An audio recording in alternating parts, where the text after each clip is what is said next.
I must admit that I too, among hundreds of millions of educated people, was under the impression that the African slave trade was the sole responsibility of the Christian Europeans, the white race. That is, until I started exploring the subject in greater depth, and especially after reading an incredibly enlightening book called The Legacy of Arab Islam in Africa by John Alambila Azuma. My whole perspective and understanding has changed dramatically, and I would like you to tell us more about this subject. The success of Muhammadan Islam in deceiving, misinforming, deforming and contorting both history and reality over a period of almost 1400 years has been astounding. That is, until now. The greatest tragedy about this particular subject is that most of the descendants of African slavery, the black people in the Americas, around the world, as well as among the African blacks, are totally ignorant of the actual facts. Before we lose the concentration of our listeners, I would like to make the following statement and then prove it. That the worst, most inhumane and most diabolical institution of the black African slave trade was initiated, refined, perpetrated and implemented by the Mohammedan Arabs and later aided and abetted by the black converts to Mohammedan Islam. I predict that, as usual, the two subcultures, those of denial of facts and of political correctness, will attack us without once disproving a single statement and or conclusion that we make.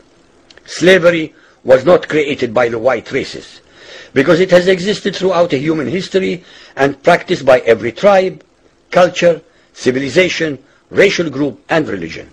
In fact, the very word slavery has its root in the name Slav, based upon the Slavic peoples of Europe who were subjugated by other Europeans. It is not common knowledge that the Arabic word abd is synonymous with the meaning of slave. For example, Abdullah means literally the slave of Allah, and that in the language of the Arabs, all black peoples are called abid, plural, for slaves. While much has been written concerning the transatlantic slave trade, surprisingly little attention has been paid to the Islamic slave trade across the Sahara, the Red Sea and the Indian Ocean. While the European involvement in the African transatlantic slave trade to the Americas lasted for just over 3 centuries, the Arab involvement in the African slave trade has lasted 14 centuries, and in some parts of the Mohammedan world is still continuing to this day. The birth of Mohammedan Islam and its conquests brought about the birth of institutionalized, systematized, and religiously sanctioned slave trade on a massive and global scale. In fact, the Quran allows the taking of slaves as booty or reward for wars of aggression against any and all unbelievers, most of the human population. This has led to an enormous number of so-called holy wars, jihad in Arabic. There was and is absolutely nothing holy about these wars, which are primarily to plunder, slaughter, rape, subjugate and rob other human beings of their wealth, produce, freedom and dignity. Mohammedan Muslim states and tribes attacked other non-Muslim groups to achieve these objectives. Although Islamic jurisprudence laid down regulations for the treatment of slaves, however, incredible and heinous abuses have occurred throughout the history of Mohammedan Islam. By the Middle Ages, the Arabic word abd was in general used to denote a black slave, while the word mamluk referred to a white slave. Ibn Khaldun, 1332 to 1406, the preeminent Islamic medieval historian and social thinker, wrote, "The Negro nations are, as a rule, submissive to slavery, because they have attributes that are quite similar to dumb animals." It should also be noted that black slaves were castrated based on the assumption that the blacks had an ungovernable sexual appetite. When the Fatimid Caliphate came to power in Egypt, they slaughtered all the tens of thousands of black military slaves and raised an entirely new slave army. Some of these slaves were conscripted into the army at age 10. From Persia to Egypt to Morocco, slave armies from 30,000 to up to 250,000 became commonplace. The Islamic slave trade took place across the Sahara Desert, from the coast of the Red Sea, and from East Africa across the Indian Ocean. The Trans-Sahara trade was conducted along 6 major slave routes. Just in the 19th century, for which we have more accurate records, 1.2 million slaves were brought across the Sahara into the Middle East, as well as a further 450,000 down the Red Sea and 442,000 from the East African coastal ports. That is a total of 2 million black slaves just in the 1800s.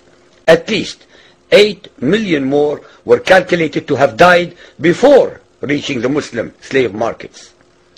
A comparison of the Islamic slave trade to the American slave trade reveals some extremely interesting contrasts. While 2 out of every 3 slaves shipped across the Atlantic were men, the proportions were reversed in the Islamic slave trade. 2 women for every man were enslaved by the Muslims.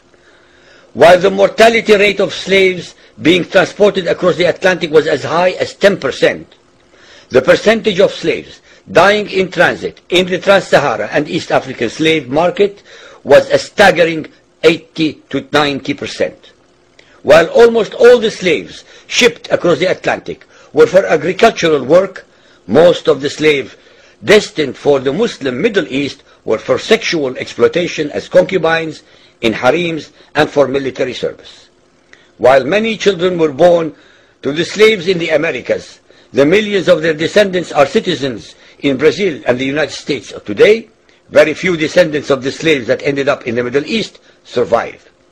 While most slaves who went to the Americas could marry and have families, most of the male slaves destined for the Middle East were castrated, and most of the children born to the women were killed at birth. It is estimated that possibly as many as 11 million Africans were transported across the Atlantic, 95% of which went to South and Central America, mainly to Portuguese, Spanish, and French possessions. Only 5% of the slaves ended up in what we call the United States today. However, a minimum of 28 million Africans were enslaved in the Muslim Middle East. Since at least 80% of those captured by Muslim slave traders were calculated to have died before reaching the slave markets, it is believed that the death toll from 1400 years of Arab and Muslim slave raids into Africa could have been as high as 112 millions. When added to the number of those sold in the slave markets, the total number of African victims of the Trans-Saharan and East African slave trade could be significantly higher than 140 million people.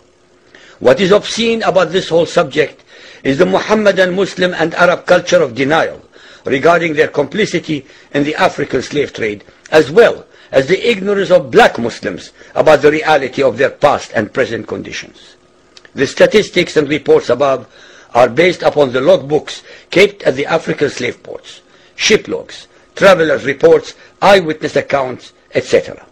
Ladies and gentlemen, the facts and reality of Muhammadan Islam's complicity in the slave trade and their inhuman depravity are infinitely more devastating, more staggering, and more incomprehensible than all the nightmare fictions in the world.